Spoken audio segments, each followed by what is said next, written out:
Hey, welcome to Unanimous Corner, bringing you another episode of Unanimous Decision. And today, who we talking to, Bill? Hey, you heard what he said, Unanimous Decision. That's our exclusive interview series. And today we got a good one. You know what we do. We give you some R&B, we give you some jazz, and today we're going to get you some more gospel. This guy hails out of Indianapolis, Indiana, and he is a cancer survivor. His group, the Judah Band, has given you the hit song For Your Good.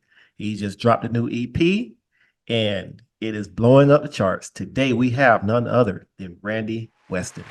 All right, I want a good, clean fight. Let's get it on. All right, and we're back. Yes, sir. We got Mr. Randy Weston from the Judah Band. How you doing today, sir? I'm doing good, brother. Thank you so much for having me, man. Yes, sir. First off, we want to give you your flowers now. Thank you for your contribution to music as a whole. You have a very eclectic sound. However, you do pull from the roots, as we talked a little earlier. I definitely hear it. And again, we want to say thank you for your contribution to music. And we want to wish you much, much success I from appreciate today that. and going forward. I appreciate that. Just doing the best I can with what God has trusted me with, you know what I mean? And everybody does their little part. We're gonna be all right Yeah, in this world, you know. absolutely, 100%. So you were born in North Carolina, but you say you were raised in Indianapolis. However, North Carolina does have some got little Jodeci, got Fantasia, got Anthony Hamilton. Yeah. And all of them come straight out the church. So it seems like North Carolina borns and breeds some very, very good singers and artists. Do you have any influences or pull from any of those your predecessors?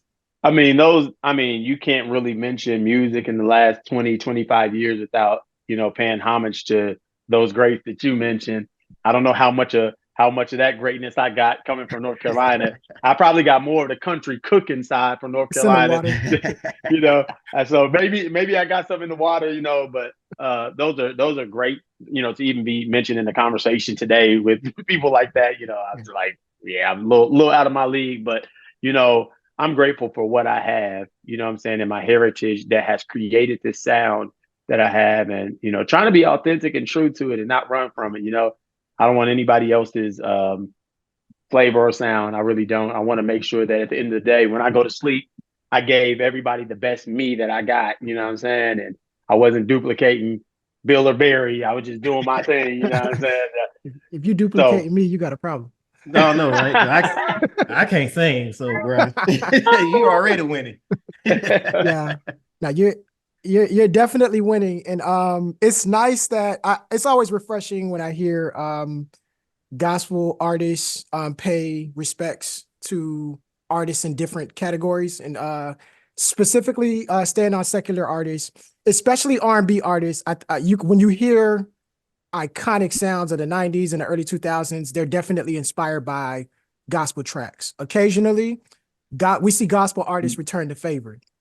So what is your rule of thumb when it comes to sampling beats or records, specifically in the secular genre? yeah, so as it pertains to my music, I have not really done much with sampling Mhm. in my because I do most of my music is live Mhm. music, Yep. so live instrumentation. So I haven't got a chance to do that, but I did a lot of time, producing for artists that I won't mention since I'm on my gospel platform. But Yeah. I produced for a lot of artists, and I did, sample things and sample, Yeah. in the secular side, I did do that, and I did secular music for a long time. Mhm. And Mm. if I had any sense with the money I was making, I'd probably go back and do something. But at this point in time, this is where God has me, Yeah. but this is so infused. Everything is so infused. You can't really hear anything without hearing something else. You know what Yeah. I'm saying? You can find some cross collaboration in all these genres, specifically to gospel music. And y'all don't beat me up because I know y'all heavy on the R&B, but gospel music to All me right. is not a genre. I Mhm. think gospel is the message. We're not a genre because within the message you have R&B, you have pop, you Yep. have country, you have all these. So gospel music to me is the only genre that kind of we get souped all together. Yeah. But realistically, you really have every genre within You gospel do, music. because You do. with you specifically, I mean, when I hear your sound, I hear they keep putting Christian in front of it, but I hear Christian rock, Christian alternative. You know what I mean? So it's you basically touch every category. And then also, Yeah. since we're talking about being elastic with genres, I'm a big Quincy Jones fan, and one of his things Smart man. was, yeah, he did not believe in staying in a particular genre. Um, Mhm. he really stressed creativity, and I think you're in that lane. And also, I do want to highlight, I asked that question intentionally because it is a lost art form, by the way, to not sample records. So the fact that you could just go in and then make new music by ear, that's something I think is lost Yeah. in this day and age. So I kudos tried to to tell my kids, I said all the songs y'all love was stuff that y'all just redoing from the yeah, 90s and early yeah, 2000s. What are you talking about? Like, Absolutely. yeah. I'm like, oh, that ain't Busta Rhymes? I thought that was Busta Rhymes song. What? That ain't Janet Jackson song? Like, my kids think, oh, this beat hard. This beat Yeah, hard. I'm like, this yeah. beat is recycled. And Yeah, I Yes. agree. I mean, And it's a place for it. I love it is. samples, but Yeah. also I do think it is it's its own art form to be able to kind of create sound from ear. And Mhm. Yeah. I think the rap industry would do extremely better with royalties if they followed your lead. So But kudos to you. unfortunately, a lot of the people who produce don't actually play instruments. Yeah. So they can't.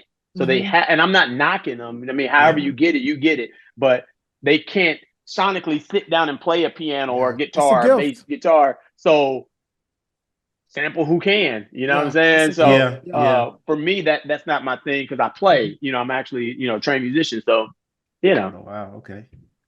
Yes, it And is muscle. not now that when you said that about country and pop and all that, and that brings me to um For Your Good. Um I literally listen still to today. I listen to the song at least once or twice a day, Mhm. right? Thank you. Um You're the reason why I'm still alive. oh I Mhm. yeah. appreciate you. I'm gonna listen to it. It gives me when to me it's a praise break. I hear praise break, but then I also hear I always thinking about shouting and praise break, and it's a great it's a great feel good song. And I know doing some research and watching some of your previous interviews, you made that song when you were going through your unfortunate time of cancer, and you went to church, and the song came on to you. God put the song on you. So, can you Yeah. give us a little development about how that song came to be? Man, my music, and I think any artist probably that writes songs, unless they're just only writing from the craft side of things, I don't. When I'm doing hip hop or R&B, I write just out of skill set. But when it Okay. comes to this music, I know that there has to be some inspiration from heaven for it to accomplish. You know what I'm saying? The goal that God wanted to. That song was a song that God sung to me because I needed to hear it. Yep. And somehow he turned a song that he sung to me for me into a song that I got to turn around and sing to the world. And I had no clue that it would do what it did because it literally is for me. I mean, most of the songs that I've ever written that have either gone viral or hit Billboard charts literally Mhm. were songs that I was like, I was getting out the shower and God sung this to me. And I was just like, you did more than I ever expected. Like, that was Yeah. just me singing gratitude. And I ended up recording it for whatever reason or singing it at some concert and people liked them like, oh, I guess it's just a song. Yeah, But it was yeah, really it was yeah. it was really just me, being gracious, showing gratitude to God. So yeah, that was a dark time. And God sung that song to me one Sunday morning. And I walked out, I limped out into and voice memoed it, Yeah. and I couldn't get it out of my head. And I actually, when I did the album that it was on, it was the very last track on the project Mm. because it was my least favorite. Yeah. Ah, wow. It's And funny the because people a just lot of stories are the Yeah. same way. I'm sorry, Hmm. yeah. my bad, not to No, cut you you off, got No, but no, no. I hear a lot of stories the same way. This song was the last song to go on. I really didn't like it, and it's the one that everybody loves. Yeah. Yep. Even in that story itself, it just shows God gets the glory because it wasn't Hmm. even your preference. So I think that's amazing. Yeah, no, it wasn't even close. Yeah. So I love it. with I that love being it. said, I do like the fact that you kind of lean on inspiration for your sound.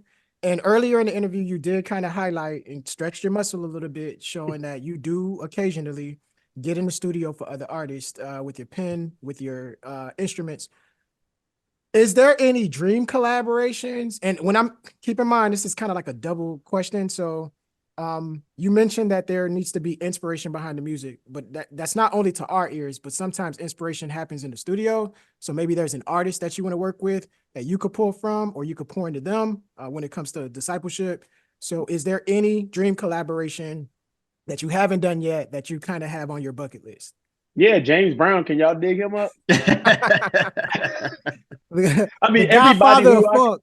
I Yeah. mean, if I have to lean into people that say this is part of my sound or whatever, Mhm. like those people are gone. Yeah, yeah. Those And people are I gone can hear the James Brown influence too. 100%. Like, if y'all want to tag me and call me the gospel James Brown, I ain't gonna be mad at you now. But so, um, there's so many artists like that I would like to work with.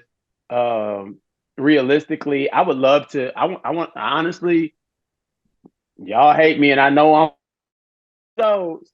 I'm older. But Don't worry about I'm I younger, would and I'm I feel older. like you. Don't worry about it, I bro. Let I me hear it. wouldn't Go I ahead. wouldn't mind. I wouldn't mind doing a song with Drake.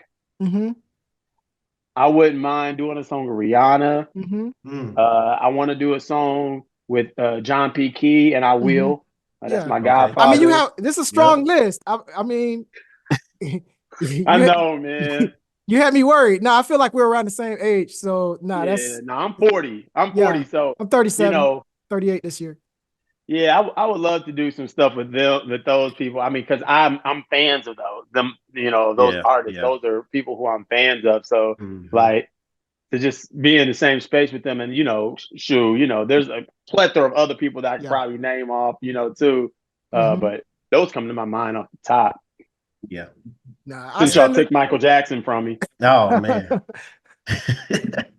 uh, I'm so sorry. Go ahead, Barry. no, you good. So you mentioned these names, and I mean you're right now you swinging for the fences. And Yeah. one thing I want to actually highlight for you is most musicians go a lifetime without receiving any acknowledgement from the Grammys.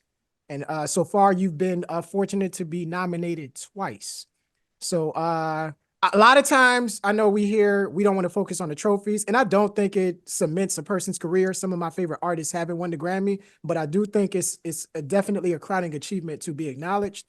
What does that mean from specifically, what does a Grammy nomination does for streams and also putting ears on your content?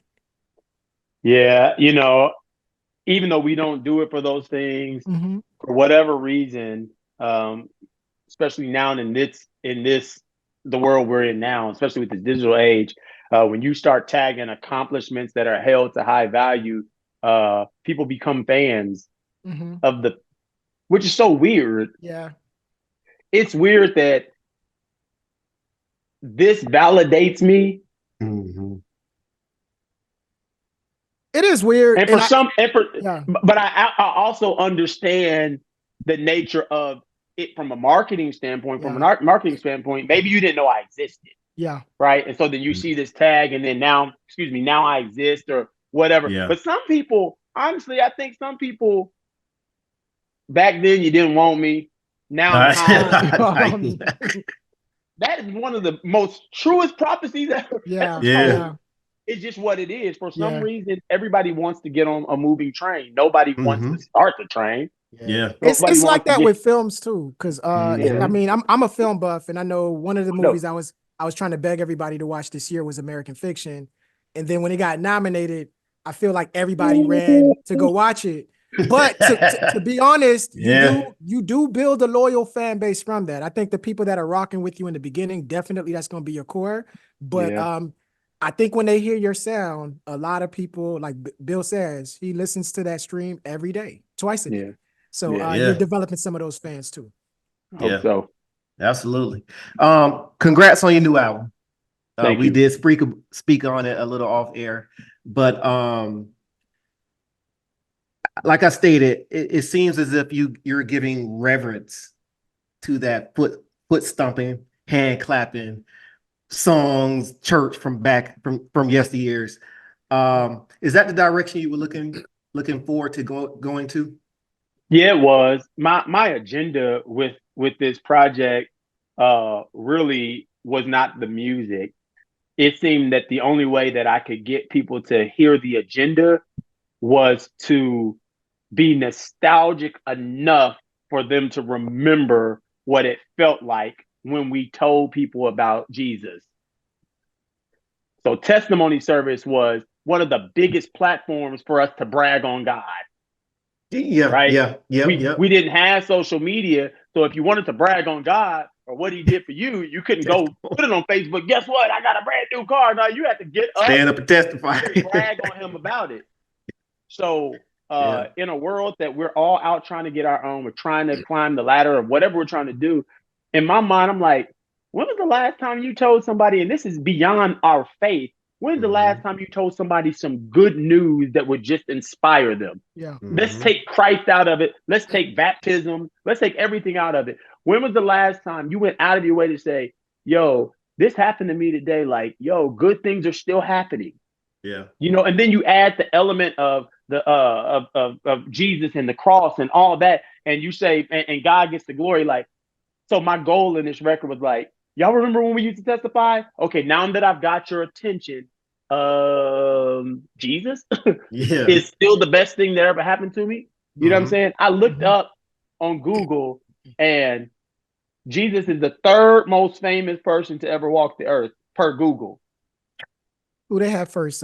Michael Jackson, Michael maybe? Jackson. Gandhi, Oh, Muhammad. yeah. Okay. You know, it was, you know, it wasn't Mike. I thought it was gonna be MJ. I was like, Yeah. that's probably why he's dead now, because y'all thought he was bigger. He wasn't even in the top 10. I don't Yeah. even think he was in the top 10. So, Oh, but wow.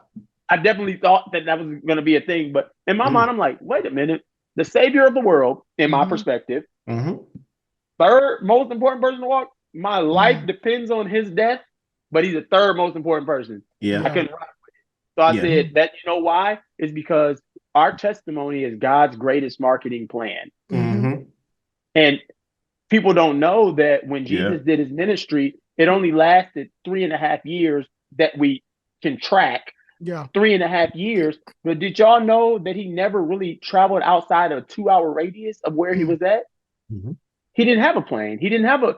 So how did the whole world find out about it? It's a contagious Somebody message. testified. Yeah. Somebody couldn't keep their mouth shut. Go He out was and make begging disciples. Yes, he was begging him. He said, hey, I'm gonna do this, but please don't tell nobody because my time hasn't come yet. Yeah. And so I'm trying to get us to gossip about all the right things again. So that's what this is all about. And shout out to Hosanna. Oh, let's magnify that little. When I used to beat the little drums in church. You wanted to play that one too, didn't you? Yep, I was waiting for them to sing that song because that was one of the favorite songs to play back in the days. I do like the spin. I love how you gave us the old version and then you gave us your spin on it. Kudos. Yeah, I didn't want to lose the integrity of what it was. You know, I didn't want to ruin the integrity of the song. You know, with a shaky remix at best. You know. Yeah, you did it. You did a good job. I appreciate that. Yep. And speaking of testimonies, you got a pretty inspiring one. So God blessed you as a cancer survivor. I'm sure your faith tested you beyond measure. What kept you pushing forward? The Lord and the songs that he sung to me. And I mean that in every sense, because honestly, when it happened to me, the first person who I wanted to indict and put on the witness stand was Jesus. Yep. I've been doing all this in your name. I've been doing this, and that in your name for you, for your glory, right? And you allowed this to happen to me because for some reason I thought I was above testing trials. Yeah. And I was cool when I was jumping around on stage talking about what God did for y'all. But when the elephant came and sat on my lap, what are you doing, God? Yeah. Yeah. You lost it? You off your mama? And I said, why are you doing this to me? And his response to me was, I'm not doing this to you. I'm doing this for you. Yeah. And it took my affliction to recalibrate me for destiny. Yeah. You know, and and this is one of the things that I say all the time. It's kind of like if you give your children, and I have 4 of them, 2 boys and 2 girls, if I give my kids all the candy and sweets they ever ask me for because I love to give it to them, but I never teach them how to brush their teeth, what was once sweet to them ends up being poison. Yeah. Yeah. So God's like, yo, hold up. I'm about to do this for you. All these nominations, all the stuff getting ready to come. But brother, you got to learn how to brush your teeth. Yeah. And my affliction was literally a trip to the dentist. That's amazing. Love that. Yeah. Yeah. I know a lot of our generation, this generation's gospel artists, they dress to show their personality. So a lot of stepping away from the choir robes, you know, the choir robes, the old choir robes, in the 3-piece suits, and that seems to go out the window now. A lot of you guys are expressing yourselves, especially through your dress. Yeah.